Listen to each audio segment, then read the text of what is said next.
Hugo LaSalle, and then in '87 had this, again, good fortune to study in Japan with Yamada Ryon Roshi, and by the way, to meet Ruben there as well.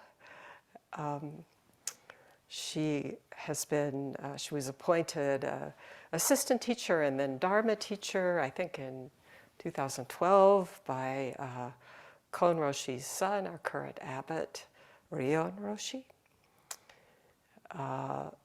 Maria is the guiding teacher at Sophia Zen Center in South Bend, Indiana, but she is teaching and working all over the world. She's the international director of the Museum of World Religions. She's the personal translator for her own Taiwanese Zen master of many years, Master Tsingtao,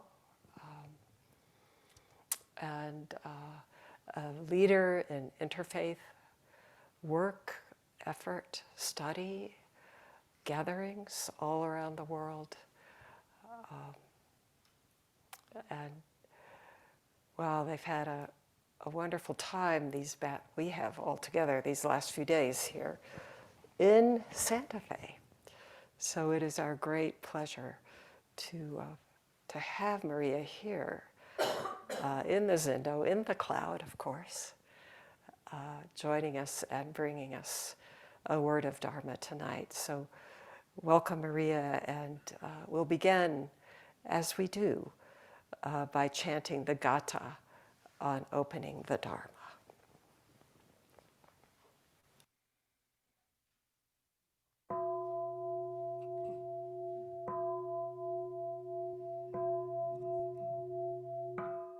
On opening the Dharma,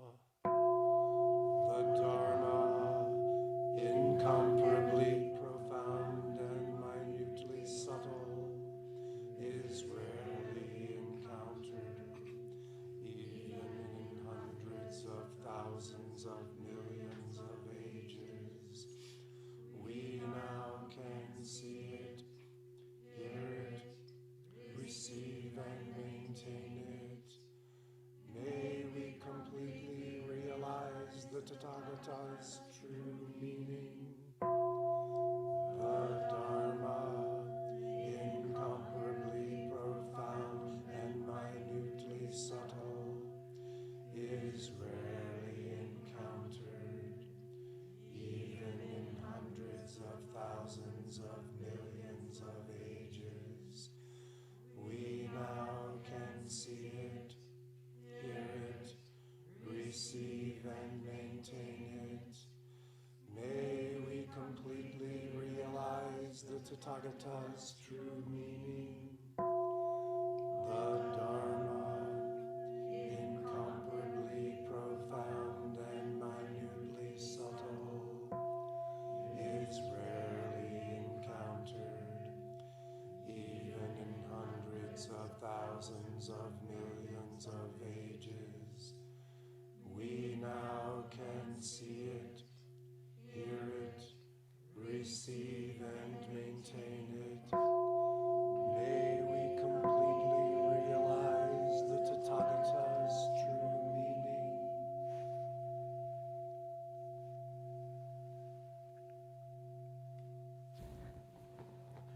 Good evening, everyone. Thank you for being here. It's really a joy to see each and every one of you. And I want to express, first of all, my deep gratitude to Valerie and Scott for hosting us here this week in Santa Fe. Ruben, my husband, is there also. And we came this week to have a look at Santa Fe as a possible home for us. And so the day today was a bit unusual in the sense that we think that we may have found something. And so the rhythm of the day was very unexpected, and we kind of came here last minute. But even if it's last minute, it's the fullness of time and being, no matter what minute it is. And so right now we are here in this beautiful, beautiful setting.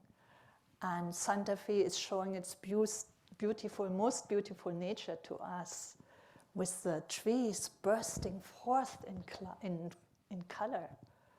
All these blossoms, the sunlight warming nature, and the sky just protecting and being there for all of us so clearly.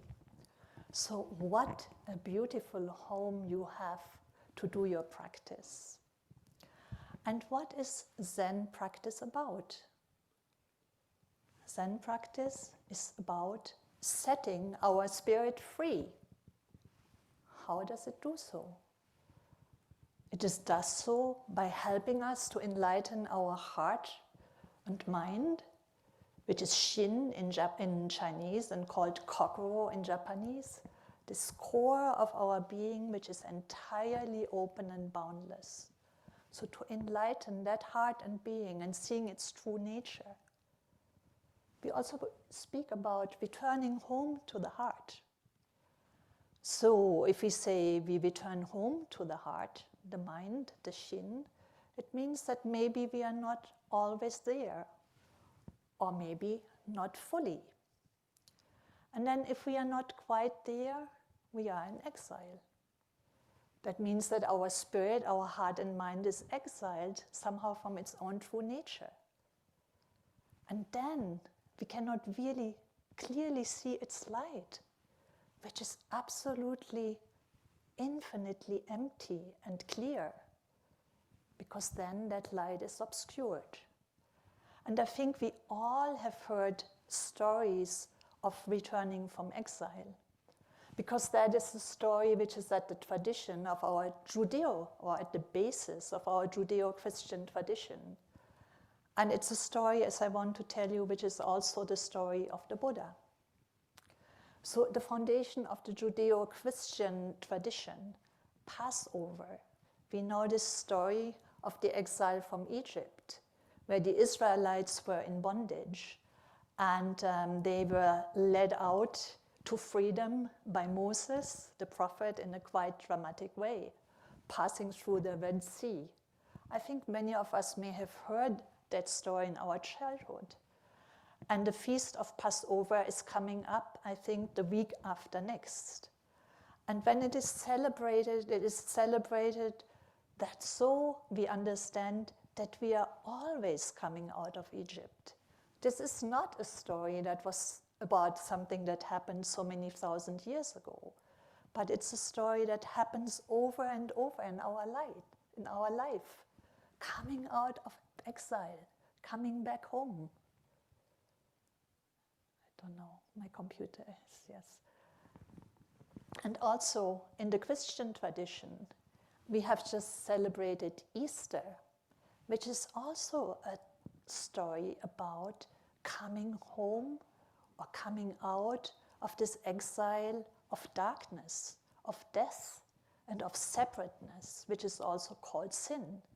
This coming back of the whole of creation to true life and new life. And that is also a story of transformation, from being in exile to coming fully back home and being fully here, full of free life. I found a very interesting text that talks about the true meaning of the exit or the coming out of exile in Egypt.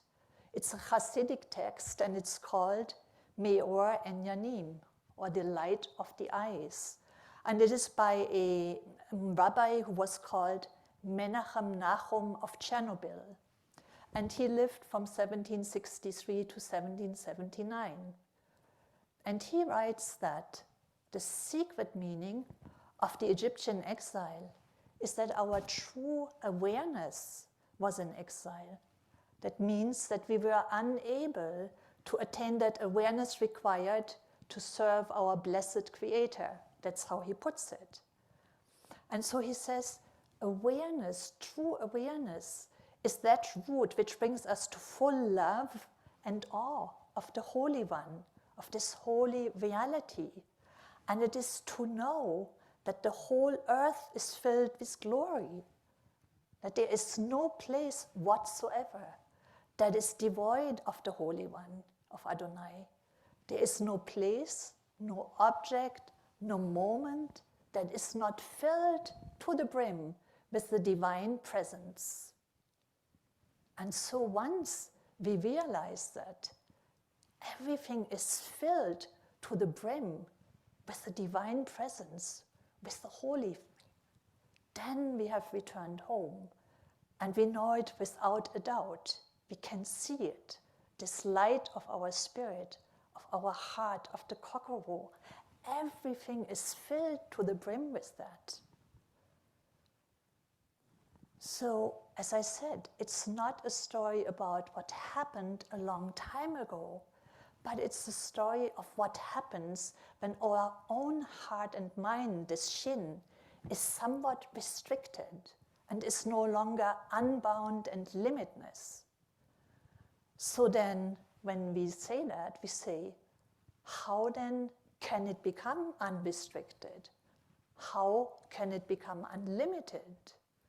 How does it become filled with the realization of this one interconnected reality that we call the holy in biblical terms? The whole earth is filled with glory. Can we relate to that? How do we realize this glory of our own heart and mind and spirit? So as I said, the return from exile is also the story of the Buddha. And it's also the story of many people that we call saints in so many traditions. St. Francis of Assisi or St. Anthony, people who lived a life that was filled with pleasure and luxury until they realized that there is something else to us, that we have a richness and a treasure in us that we can discover in other ways. And so then they go off to the exile of the desert or some place where they cultivate that openness, that awareness, that heart and mind. So if we look at the story of the Buddha, do you sometimes ask yourself how that story reflects your own life experience? We know, of course, that the Buddha was raised in a palace by his father. But actually, his life choices were restrained by his father, right? The father had a certain expectation of his son and wanted him to live a certain life and not become a spiritual seeker, so he tried to do everything to avoid that.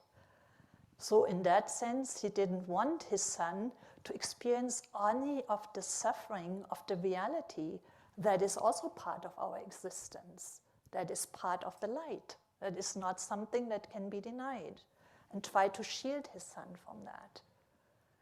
So in our own life experience, is there something or someone that you feel might keep you from reaching your full potential or your full path, the fullness of your own heart, by having different expectations of you? So in that sense, I think that the Buddha's father could be compared to the Pharaoh, as someone who is trying to lead our life in a certain direction and keep us back if our life wants to go in a different direction. But then again, we have to ask ourselves, could this Pharaoh not be a person outside of ourselves, but inside ourselves? Is this our own Pharaoh?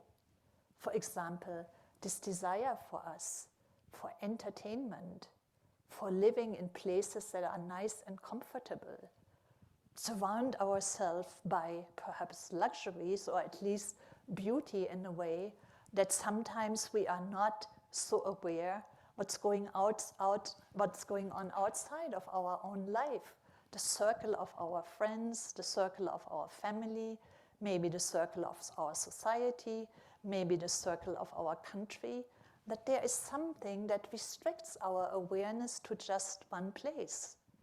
And that place is described as a palace. It's not something that is without walls, because there is no palace that does not have walls. And so that was the life of the Buddha. In our case, it's also not just where we are and who we surround ourselves with and what we think, what we want to accomplish in our lives. Perhaps our own hope for our life is to become very, very successful in whatever it is, perhaps in business, perhaps in something else. And then do we subject our own lives to this one purpose at the exclusion of everything else? And perhaps do we go towards that purpose even to the point of becoming sick because we think this is what we are supposed to do in life? So the exile I'm speaking about is if we are in this situation where there is a Pharaoh that is still restricting us in any sense, whether from the outside, expectations by others, or from the inside, our own expectations of ourselves, then we restrict our own life. Because we all know by experience, we restrict our own light. We all know by experience when we don't meet the expectations of others, or we don't meet our own expectations, then often we suffer from something that is called low self-esteem, which is quite common. So, are we able to overcome that? And like the Buddha, find a way of leaving that behind, seeing through it as empty, as something that ultimately cannot restrict this light that you are, that you already emit, but all without realizing it. So in the Buddha's case, he realized that there is something different about his own nature when he saw a spiritual ascetic, a practitioner. And he said, that is the way. That is the way to freedom. This is the way which will help me address all my questions about life, the questions about suffering, about old age and death, these questions that all of us have, right? And so the Buddha, being the Buddha and the king's son, he went at it at full speed. He became an ascetic. And he practiced in the forest for 6 years, to the point where he became so emaciated that he could not reach that inner peace of mind and that inner clarity of his own being, because he was still striving toward enlightenment. Until one day he met a young woman on the path who offered him something to eat, like some rice gruel. And I think that was the point where the Buddha realized that if we mortify ourselves, if we are so harsh on ourselves, this will not bring us to the realization. And he gratefully accepted the rice gruel and then decided to sit down under the Bodhi tree until he would find that inner peace that comes, that inner clarity that comes with fully returning home. And of course, we know the story. There was the darkness of night before the rising of the morning star. And in that darkness of the night, there were many things that afflicted the Buddha. But interestingly, they are called, like Mara, the evil one, sent so many arrows.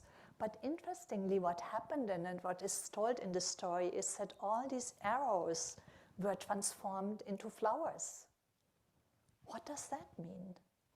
That all these arrows that we feel, arrow, my German accent sometimes may not be so clear, but the thing that you send with a bow is an arrow, right? Yes. So all of those were transformed into flowers.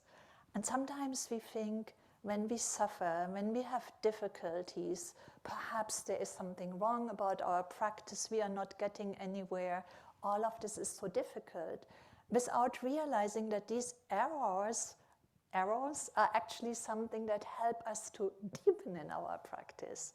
They can be transformed into flowers if we live through them, if we accept them, if we see that every single being in this world is bothered or somehow is exposed to these errors. And it also will help us to develop a deep compassion with the challenges, not our own challenges, but the challenge of everybody else. And so in that spirit, the Buddha sat under the Bodhi tree and as the story tells it, awakened with the rising of the morning star. And that is experience of the Buddha is beautifully rendered in our Buddhist, Chan Buddhist tradition by a book called Denko Roku, The Transmission of the Light, and I'm sure that everybody of you has heard about that. It was compiled by a young man who is Keizan Jokin, who was a successor of Dogen, and who collected all the sayings of our ancestors in Zen and their enlightenment experiences. And in this case, the case is the follows. It's case 1 of the Denko Roku, the transmission of the light. And the book I had mentioned before you was The Eyes of the Light. So the light is there very predominantly in these texts. Shakyamuni Buddha saw the morning star and was enlightened. And he said, I and the great earth and all beings simultaneously achieved the way. So what happened here? Can you imagine? The Buddha has been meditating in the forest for 6 years. How many times did he see the morning star rise? What was different this time? The morning star arose and the Buddha vanished, gone. There was only this light, this separation that was always taken for granted. The Buddha here, the light out there, the trees over there, the villages down here, all dissolved in light. Only the morning star. Looking at the trees, morning star. Looking at himself, morning star. Light, looking at the floor, the flowers, the ants, the Himalayas. Light, morning star. No boundary whatsoever. And the Buddha sat there in amazement, dazed about this experience. And this experience was so that the Buddha wanted to remain in this experience. He never wanted to get up from his seat again. It was wonderful. But then, we human beings are always threatened to transform every experience, whether it's positive or negative, into a sort of exile. Because that experience would become an exile again if you just remained in that. In Zen, it's called the Zen sickness. You realize your true nature and you realize everything is perfect, everything is fine as it is, everything is filled with life. That is true. But then you have missed the second part, which is, what does it mean? And so in the story of the Buddha, it means that a god from the Indian tradition, Brahma, it says in the books, had to come and had to knock the Buddha on the shoulder and said, you know, for you, it's time to share that experience with others. Don't just sit there and enjoy this for you. Now you have to get up from your seat and go back and do what you are asked to do as a human being. To have this compassion and love that you experienced and share that with everybody around you. In fact, you didn't need the god Mara to tell the Buddha what to do. When you realize the falling away of boundaries, this deep love and this love to share this with others are born by themselves. Nobody else needs to tell you. It comes by itself. And so then the Buddha got up from his seat. And in our tradition, I'm Catholic Christian, we celebrated Easter night 2 weeks ago, I suppose. And I was, this time I was observing it in the transmission from the Vatican because I couldn't be on time at our own church, which I like to be there for Easter, but it wasn't possible because of some reasons. And so I saw how the big Basilica of St. Peter's was completely dark when the service started, and that is the customary thing. So you sit in darkness, you sit in what I call the exile. You cannot really see clearly. And then a candle is carried into the church, and the candle is lit, and it says Alpha and Omega, so the beginning and the end. And that light, the beginning and the end, which we understand, what is the beginning? What is the end? Is there even such a thing? Where would you say is the beginning starting? Where would you say the end is ending? Even if you look at the light of the candle, where would that start and where would that end? And to show that more clearly to people, we pass around that candle, and everyone in the pew, everyone in the hall, in the church, receives the light from this original candle, which also symbolizes, of course, Christ for Christians, who is risen and who's also called the morning star. So it's the deep human experience, I think, that is reflected in these rituals and in these experiences, that we pass from darkness to light all the time, but sometimes we have to be reminded of that. And this is why we have these celebrations and rituals. That's also why we have Zen retreats, why we have whatever we do to bring us back, as I said, from exile back home to this heart, to our own true heart and nature.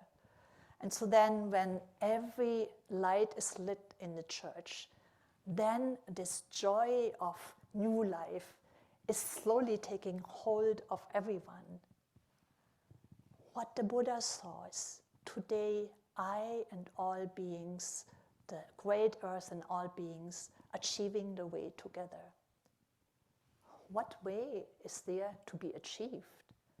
I and all great being and the great white earth, we are the way together. There's really nothing to achieve there. There is only everything to be embraced. And that embrace, achieving the way together, in the Christian tradition is symbolized by the host, the food of the earth and the fruit of the vine that is offered in gratitude, the host representing the body and blood of Christ for Christians, but is also deeply symbolic of this whole universe. I and all beings and the great white earth are the way together. Even in the smallest piece of bread, even in the smallest stone, in this beautiful flower, where is the way? It is right here. It is right there. So then the question is again, how do we come to that? How do we really deeply experience it without any question? We know we have our Zen practice for that. So when we are given mu, we fully put ourselves in mu. Or we rely on breathing in and breathing out, breathing in and breathing out until we become one with the breath. That can actually be a very powerful practice. I was just in March, I was in our monastery in Taiwan for 3 weeks for our spring retreat. My teacher there, Master Shindo, I may have spoken about him before, perhaps not everybody has heard it, but he was a very strong ascetic like the Buddha. He meditated in graveyards for 12 years and then he fasted for 2 years in a cave until he almost died of malnutrition, weakness. And what he told us is that at the point where he felt if he didn't continue to breathe, he might just die. This is when he realized that the spirit or this heart-mind cockroach that he was trying in his practice to grasp more clearly was free from anything, such thing like death. And it set his mind so at ease that he stopped his retreat. And he had no doubt about it. So he says, our spirit, our heart and mind, it's unborn. If it's unborn, how could it ever die? It doesn't increase, it doesn't decrease. It is not pure, it is not impure. It is our true original face. And these categories that we make up as human beings, those are categories of time. There's a time where we live, there's a time when we die. We don't know what happens after this time. Well, the deathless is right here and now. It's not something that happens after we die. It has always been there. So we are unborn, and to realize that really sets us at peace, deeply at peace. So this is what my teacher also experienced. And this is what Buddha Shakyamuni, of course, when he spoke about the deathless, the unborn, we are trying to find words to convey an experience. But I wanted to speak about breathing in and breathing out in the retreat in the monastery. So you breathe in and you breathe out, and in that monastery in Taiwan, the first 2 weeks of our retreat will always be rain. You will hear the wind, you will hear the raindrops, and you keep breathing in and breathing out. And what happens in this process is that the person who is breathing in and breathing out seems to be gone. There is breath, there is wind, there is rain, space opens up, things come to life, and there is this joy that is almost uncontainable because you feel there is no boundary. You cannot find it. You cannot find it anywhere. The wind is moving, you are not there and you're moving. The rain is pounding, you are not there and you're pounding. And you are joyful, it's beyond words. So those are experiences that we can experience in our practice, and I'm sure that many of you have had something similar. It doesn't have to be the rain, it doesn't have to be the wind. This morning I sat at Valerie's little bench and looked out of the windows, and there were those beautiful New Mexico mountains. And there was a tiny little bird sitting on a branch, singing in the morning light. What is this existence? Isn't it awesome? The whole existence is filled with Adonai's glory. But when we follow Pharaoh, our own Pharaoh inside, we are often too busy to notice it because we are so busy, we have to do this, we have to do that, and it passes us by. And so in our practice, we learn more and more not to miss those moments, more and more to realize this is what life is about, this is what our practice is about, this is about this awareness, our spirit coming home, being filled with gratefulness, with joy and light. And so that is also what is expressed in the verse to, let's see, Keizan's verse to the koan. He says, a splendid branch issues from the old plum tree. In time, obstructing thorns flourish everywhere. So the splendid branch from the old plum tree, the little bird, the flower, Stephen, Valerie, the candle, all such splendid branches, this old plum tree, unborn. It's completely wide, embracing, timeless, old, timeless. It is embracing us all in its timelessness, and yet a flickering of the light, a moving of the bird. All of that is that same timelessness, issuing forth from that same timelessness, from that infinite nature of ours. We fumble with words, but we try to find expressions for that, but they're so hard to put into words. As Bodhidharma said, it's beyond words and concepts, and yet we fumble. And so Keizan says, in time, obstructing thorns flourish everywhere. So in time, these concepts, that what our habitual mind does all the time, separations, distinctions, definition, in and out, over and under, beyond, all those categories that our mind has been so used for, maybe for rebirth and rebirth. This is a Buddhist expression, but it's just how we have been conditioned since time immemorial, and we very easily fall back into these categories, into these thorns, into the concepts, into the separations. And so then it's time to come back home from exile, to come back home to this heart, this mind, this kokoro, which is entirely free and unimpeded, which is what Bodhisattva Kanzeon tells us all the time. When our gaze is entirely impeded, entirely free from obstruction, entirely unimpeded, then we see the branches issuing forth from the plum tree everywhere. And we want to do everything when we see the destruction, the exile, the suffering, to point out to people this and that. It's not outside of you. It's who you are and what you are. So the author of this book said, or the commentator on this book said, the fear of the Holy One means awe, the awe of this reality that fills the universe. And he says, that is something that can be cultivated. And it's very important for you to cultivate it, because there will be moments when you don't feel awe, but you feel despair. And then you have to remember those moments of awe. It's like a training, like when you play a music instrument and then you forget the tune and you come back.